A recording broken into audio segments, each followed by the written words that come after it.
नमस्कार, हाय, हॅलो. तर कशात तुम्ही सर्व मजेतच असाल. मी संध्या बोरकर, माझ्या युट्यूब चॅनलमध्ये तुमचं खूप खूप खूप खूप स्वागत आहे. तर रक्षाबंधनानिमित्त मी आईकडे आलेली आहे. तर शनिवार रविवार सुट्टी पण आहे मुलांना, त्याच्यामुळे म्हटलं झालं रविवारी राहते, आज रविवार आहे. तर आम्ही आलोय शेतामध्ये. तर आईचं शेत आहे. तर हे बघा, हा आहे मूग. हा मूग आहे. कसा शेंगा दाखव. हे बघ, मी शेंगा घेतल्या मुगाच्या खायसाठी. आम्हाला मस्ती नका करू ना इकडे. अरे ते झाडं खराब होतात. ते दिसू त्याच्यात पाय देता का नालायक हो. साईडला तुम्ही बाहेर निघा, डायरेक्ट बाहेर बाहेर निघा, डायरेक्ट त्याच्या झाडाच्या. दादाला उचलून दे रे बाहेर.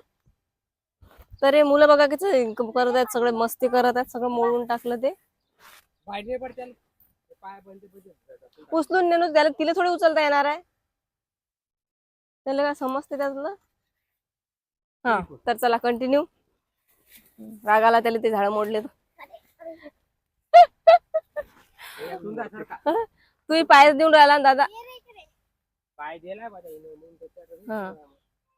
तर मूग आहे. मुगाचं आम्ही आल्या बरोबर आमच्या मुलांनी केलंय नुकसान. बघा कसे झोपवले ते मूग. आता काय माहित अजून आजी कल्ला करते काय. तर ही आहे तूर, हा उडीद आहे. मिस्त अशी थोडी थोडी यानं चालून राहिली, म्हणजे जागा पाहिजे. पण हे बघा, मूग चांगला आहे. उडीदाला काय अजून शेंगा नाही आल्या, फुलं आल्यात. पण मुगाला शेंगा पण आल्यात, फुलं पण आहेत. अजून अजून काही वाद्या आहेत. वाद्यामध्ये तुम्हाला माहित आहेत की नाही, पण आमच्याकडे जे बारीक बारीक शेंगा असतात तेवढ्या छोट्या छोट्या, त्याला वाद्या म्हणतात. तर वाद्या पण आलेल्या आहेत. आणि माझी आई तिकडे आहे, काय करत आहे काय माहित. शेतामध्ये सोयाबीन आहे रस्त्याने, पूर्ण सोयाबीन आहे. तर तिचे पायामध्ये पडलाय गॅप. आईच्या पायामध्ये आहे गॅप. डॉक्टरांनी फिरायचं नाही सांगितलं, मांडी मारून बसायचं नाही सांगितलं, तरी घरपासून शेतात येते आणि असे काम करत राहते. मग तो पायाला जास्त त्रास होते. आणि मग फोन करते, बाई लय पाय दुखून राहिला, बाई लय पाय दुखून राहिला. काय करते आता. पण मी फक्त चाल म्हणे, मी वावर पाहून येतो म्हणे. बाई काहीच नाही करत. आणि मी त्या कोपऱ्यात, ताई या कोपऱ्यात, आणि आली ते झाडण झुडण ते चालू आहे उपटणं. मी ब्लॉग शूट करून राहिली. आणि मग आता अशी चालत आली. आणि आता घरी गेली कशी चालली. नाही व पाय दुखू राहिला. आता तुम्ही सांगा, मग समजायला पाहिजे ना का बा, आपल्याला त्रास होते तर कशाला शेतामध्ये कामं करायचे. काही कामच नाही आहे, तरी ऐकत नाही. तिथून पासून तिथपर्यंत गेली मी. आणि इतक्या दिवसाचा त्रास आहे तो, एवढा म्हणजे किती दिवसाचा, 6-7 महिने झाले दवाखाना सुरू आहे रेग्युलर, तरी काही आराम पडत नाही. गाद्या घासल्या, डॉक्टर म्हणते गाद्या काही तयार होत नाही. तर जरा मला दमाला बोलता बोलता. तर ही आहे सोयाबीन. मला काय एवढं सोयाबीन मधलं जास्त समजत नाही, कारण की जेव्हा लग्नाच्या आधी जेव्हा माझं लग्न व्हायचं होतं तेव्हा आई कापूसच पेरत होती. जास्त करून सोयाबीन बद्दल एवढं काही नॉलेज नाही की सोयाबीन काय असते. म्हणजे सोयाबीन माहित आहे, पण फुलं किती जास्त पाहिजे का कमी पाहिजे का, कशी झडती लागते आणि कशी भरती लागते, ते सोयाबीनचं काही माहित नाही. बाकी मूग, उडीद, तूर. अरे इकडे तिकडे साप असतात. ए बाबू इकडे ये लवकर. परी जर त्यांना घेऊन ये बरं. ऐकत नाही ना.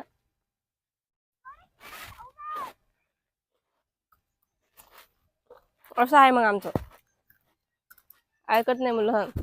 तर कापूस होता तर कापसाचं माहित होतं की कैऱ्या अशा असतात.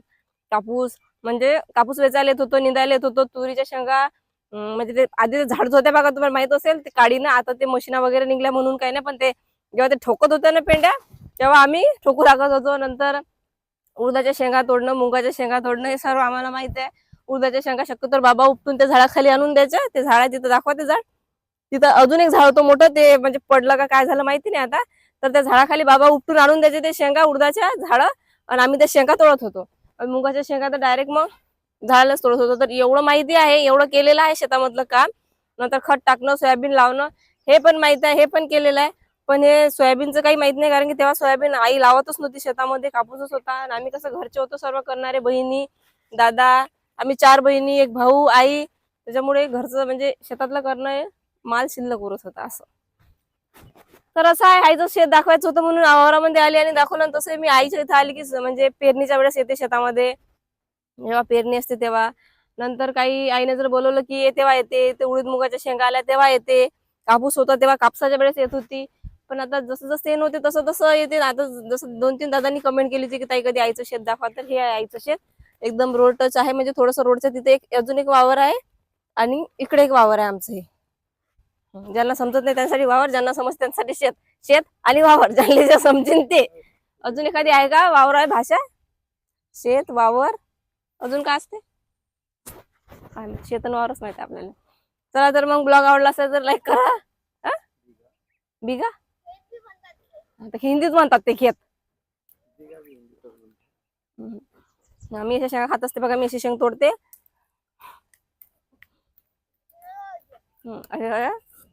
बघा एकही दाणा नाही राहिला बा. कोणाला खाता येते काची शेंग? पण मी खाते. माझ्या बाबा मला म्हणत होते ते वानेराचा जन्मशील मागच्या जन्म म्हणून तशा शेंगा खाते. पण मला तशा शेंगा खाता येतात आणि फास्ट खाता येतात. ठीक आहे, तर ब्लॉग आवडला असेल तर लाईक करा, कमेंट करा, जास्तीत जास्त शेअर करा आणि असंच प्रेमाने सपोर्ट राहू द्या की मला ब्लॉग करायला हिंमत येईल का नाही. पण मला सपोर्ट करतात तर मी रेग्युलर टाकत जाईल. नाहीतर मग माझं मूड ऑफ होते. एवढं मोठं मी अर्धा तास बडबड बडबड, अर्धा तास नाही 5 मिनिटाचे असतात माझे, अर्धा तासाचे नसतात. तर मी 5-10 मिनिटं बडबड बडबड करते आणि 1000 व्ह्यू, 1500 व्ह्यू, लाईक कमी, कमेंट कमी. त्याच्यामुळे मग मी काही सांगत नाही. मग लोकांना असं वाटतं की ताई काय करतात, कुठं जातात, काहीच कळत नाही. कोणी म्हणते ताई रेग्युलर काढा, कोणी पाहत नाही. त्याच्यामुळे तरी मी 8 दिवसातून एखादा काढते. तर ठीक आहे, लाईक करा, कमेंट करा, शेअर करा. Bye bye, take care.